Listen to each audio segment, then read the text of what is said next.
Oke, jadi untuk pengerjaan udah selesai dan saya bakal coba buat demoin. Jadi untuk requestnya itu kita diminta untuk mengembangkan sebuah website file sistem informasi pengarsipan, menerapkan sistem atau mekanisme blockchain. Website ini kita bangun menggunakan Flash framework ya. Jadi kita gunain Python sebagai backend. Oke, mungkin saya akan langsung aja untuk demoin fitur-fitur yang udah kita kembangin ya.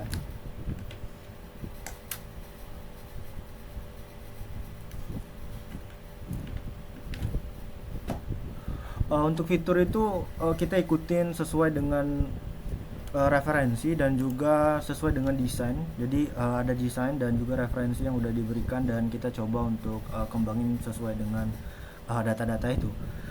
Oke, kita mulai untuk fungsi login ya. Di sini kita udah terapin fungsi login. Jadi nantinya itu akan ada dua role. Pertama itu administrator dan juga ada dosen ya. Perbedaan mendasar atau yang paling utama dari kedua role ini adalah kalau administrator itu dia bisa melakukan mengupload data, merequest transaksi atau memining data transaksi ke blockchain. Kemudian dia juga bisa mengedit data ya. Data yang bisa diubah itu seperti dia bisa mengubah nama data file yang udah kesimpan di database kita. Kemudian dia juga bisa mengubah status. Jadi di sini kan ada status pengarsipan di desain Figma, itu saya coba untuk pelajarin. Di sana itu ada statusnya itu surat masuk dan juga surat keluar. Jadi data itu yang bisa diubah sama admin. Nah, untuk dosen itu dia itu bisa melihat data ya. Jadi dia bisa melihat data pending. Jadi ada beberapa arsip yang sudah diupload tapi dia belum di mining. Kemudian dia juga bisa melihat data arsip. Lalu ya dia nggak bisa melakukan upload dan juga mengedit data seperti itu. Memining data juga dia nggak bisa. Jadi itu perbedaan antar role ya. Oke, di sini kita coba untuk beberapa fitur dulu ya. Pertama kita cek dulu database. Jadi kita lihat di sini kita punya 3 table. Pertama itu arsip di sini. Jadi kita menyimpan data-data arsip di sini. Kemudian ada blocks. Nah, ini kita menyimpan data transaksi, data blocks. Jadi nantinya itu datanya nggak bakal hilang ya. Jadi kita udah simpan di database. Jadi nggak hanya ada di server. Di sini kita nyimpan data blocks itu berupa index block, transaction, lalu ada timestamp, previous hash, lalu ada hash dan nonce-nya ya. Terakhir itu ada user. Nah, di user itu kita nyimpan beberapa data. Oke, nah di sini ada role administrator dan juga ada role dosen nantinya. Itu possible role. Oke, kita coba untuk melakukan sign up dulu. Kita tes fitur sign up. Kita coba fitur sign up. Jadi di sini kita untuk fitur sign up itu kita diminta untuk memasukin username, email, password dan juga ada confirm password. Jadi kita coba masukin user gmail.com lalu 123 user 123. Nah, di sini kita udah isi datanya. Kita coba tes form dulu. Pertama kita coba validasi dulu apakah kita mulai dari user dulu ya. Jadi kita kosongin beberapa data. Dari sini dia mesti user ya. Kalau kita coba untuk bikin emailnya ini nggak valid gitu, jadi gini. Oke, kita tunggu dulu ya.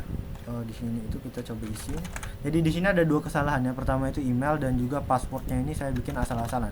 Jadi otomatis confirm password itu nggak benar. Jadi kalau kita sign up, nah di sini udah ada ya. Di sini dia bilang invalid email address dan juga ada password must match. Jadi maksudnya itu error dikarenakan password dan confirm password itu nggak benar ya, nggak sama. Ini kita masukin value 123. Oke, kita sign up. Oke, ini terkadang memang kalau dia bisa begitu, tapi kita coba reload aja dia tetap working. Nah, di sini di situ ada registration successful ya. Nah, kalau kita coba cek di database itu udah bertambah juga nih beberapa data. Jadi kalau kita coba kita udah coba ya. Jadi di sini udah ada 2. Oke. Itu untuk sign up. Nah, kita coba untuk forgot password ya. Jadi kalau kita coba login dulu. Oke, kita coba login ke user tadi ya. User. Oke, gini. Oke, nah di sini kita udah berhasil login ke user. Kita bisa di sini ada user.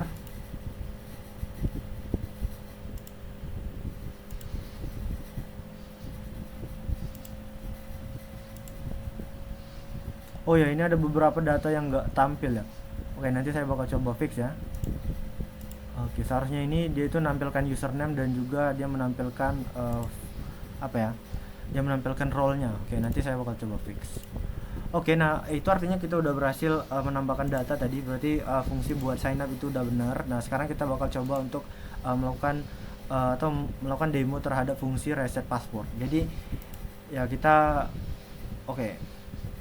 Tapi emailnya itu mesti ini ya, mesti valid gitu. Berarti kita nggak bisa gunain email yang ini. Atau mungkin gini ya. Jadi ini kita ubah yang ini dulu ya. Jadi oke, ini saya bakal isi dengan email valid saya.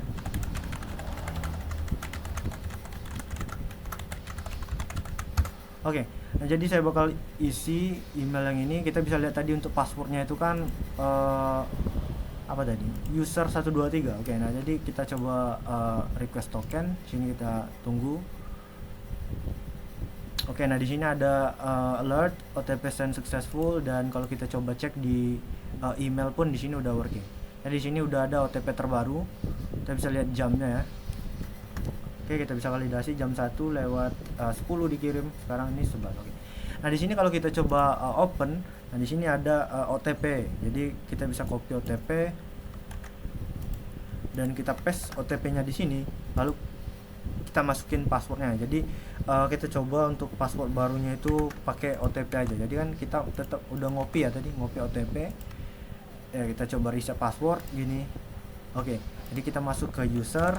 Lalu kita lihat di sini, oke, ini passwordnya masih kesimpan, OTP-nya masih kesimpan di clipboard. Kita paste aja di password, lalu kita sign in. Nah, di sini kita udah berhasil sign in menggunakan password baru ya. Oke, kalau kita coba masukin user 123 ini, kita copy.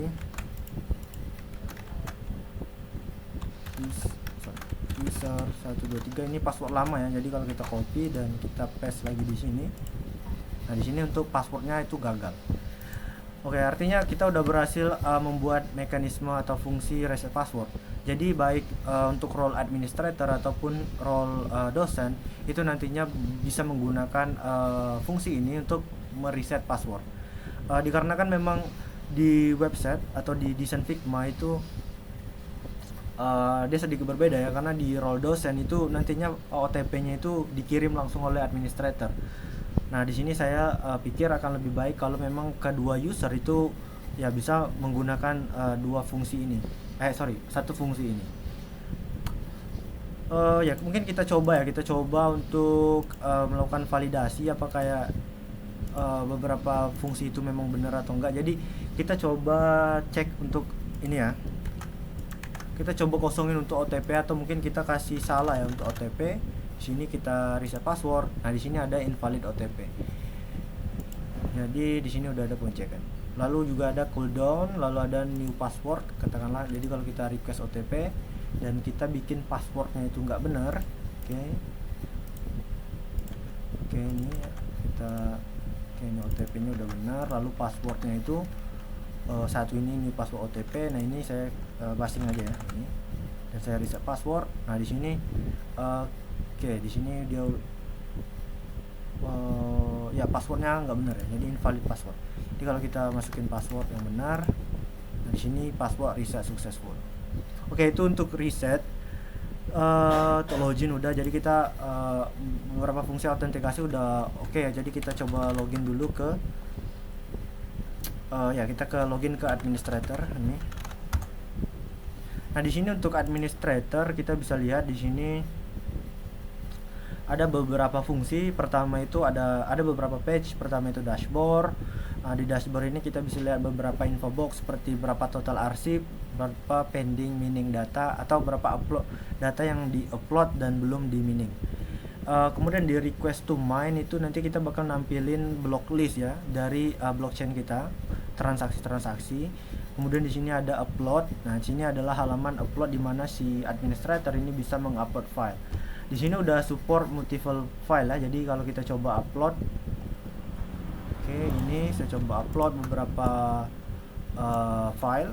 Dan juga di sini kita udah pastiin untuk file yang bisa diupload itu beberapa support file type, tipe file seperti ini. Jadi kita open, kita pilih tipe arsip, kita pengen surat masuk atau keluar, kita upload. Nah, di sini untuk proses upload udah berhasil. Nah, di sini di bagian dashboard itu kita udah bisa lihat di sini udah ada 11 total arsip, dan juga di sini ada list arsipnya. Di sini ada 11 pending mining. Jadi beberapa arsip itu belum kita mining. Seperti yang saya bilang tadi, untuk di kita coba ekspor dulu ya untuk di halaman dashboard. Di sini ada button buat kita nambah file baru. Oke, di sini ada beberapa filter. Jadi kita bisa di sini kita bisa memfilter berdasarkan surat masuk ataupun surat keluar. Lalu kita bisa cari file langsung. Jadi kalau kita copy di sini nama file, copy, lalu kita paste. Nah, di sini ada satu data yang berhasil muncul ya. Oke, di sini juga ada pagination. Kalau kita lihat di sini, kita kosongin aja. Terus kita lihat di sini ada pagination. Kita bisa pilih kita mau nampilin berapa data per page. Oke, ini.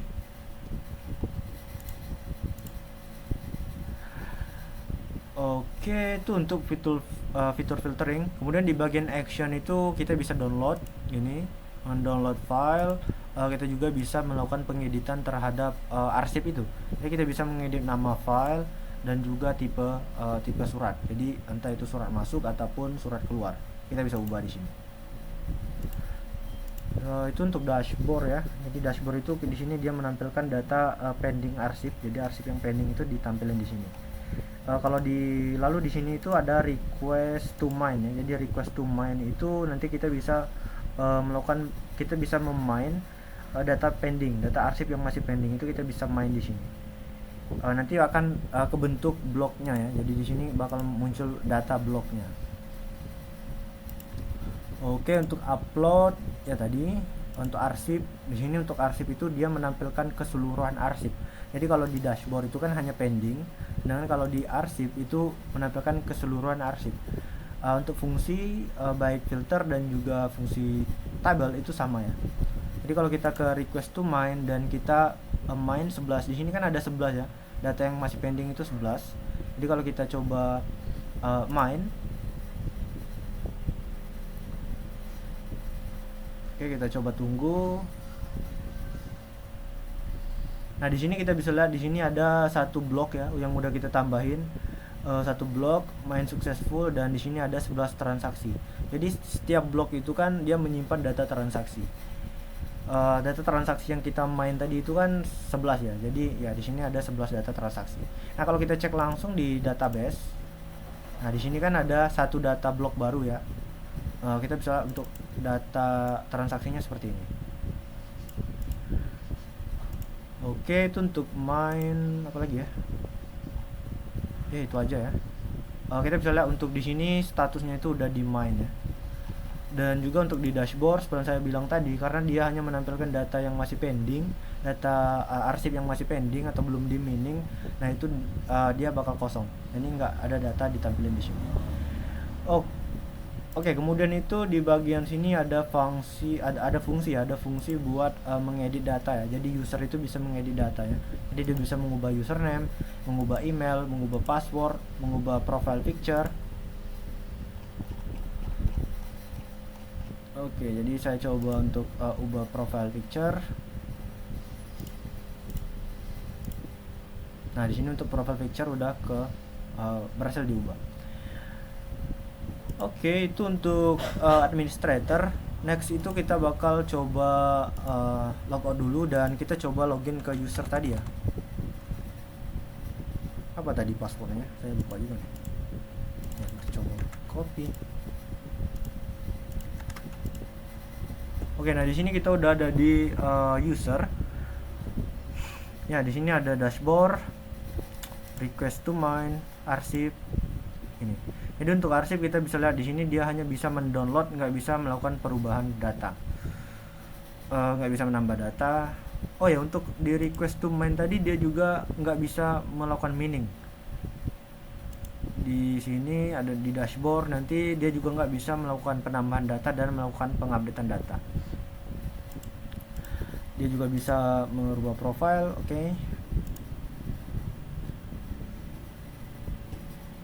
Oke, mungkin segitu aja untuk di demonya ya. Jadi kita udah coba develop webnya menggunakan Flask sesuai dengan referensi dan juga desain yang udah diberikan. Untuk desainnya itu sendiri kita coba optimalin ya semaksimal mungkin.